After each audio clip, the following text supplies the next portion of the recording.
This is going to be a short video on how to pull and read the codes on your CFMOTO. This is going to be the same for ATVs, side-by-sides, all that kind of stuff. So right here we have a fuel-injected 400S, and it has a code on it that I created for you guys so we can go through the diagnostic process. It's actually super easy to do.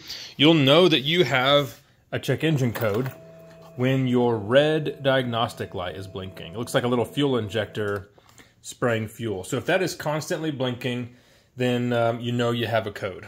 Now to read this code, you can go through the manual, it'll tell you what to do, but it is not very intuitive. At the end of the video, I'll hover over these 3 pages so you can see what they say and the list of codes. But it doesn't really make a whole lot of sense. So what we're looking for is a little port right here next to the computer. This is your diagnostic port. It's going to have a plastic cover on it. Looks like a fuse holder. So go ahead and pull that open. Usually it'll say ECU or something like that on this little label. And we're going to put, I have little pin diagnostic needles in here, but you can use a wire, paper clip, whatever you want. And you want to short out these 2 right here. So you're going to connect the green and purple. So all you do is just touch them together, and then once that happens, we're going to go back up to the dash module and count the blinks of that light. So let's go up here. I'm going to touch them together with my other hand off screen, and we're going to count the blinks. Okay, here we go.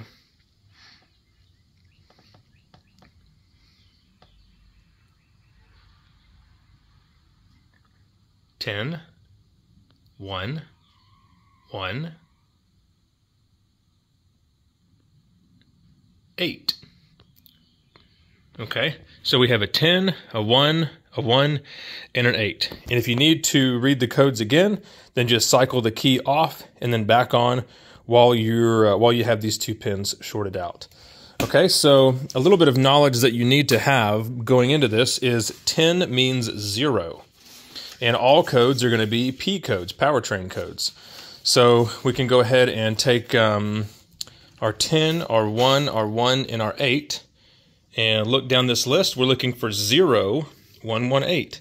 And we have engine coolant temp circuit high. So I knew that code was going to be there because I unplugged the coolant temp sensor to create that code. A high code is always an open, a low code is usually a short.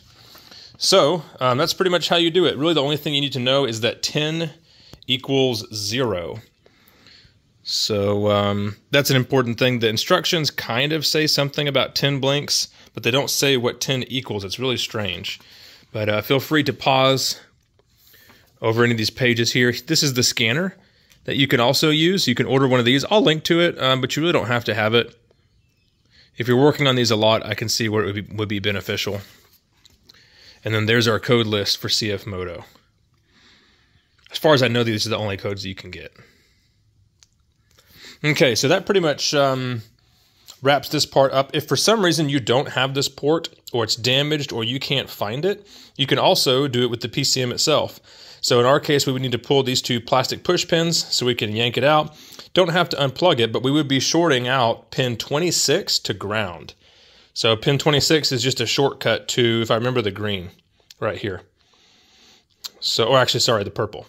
So yeah, that's all you have to do. And then once you figure out your code and you fix your issue, be sure to clear the code.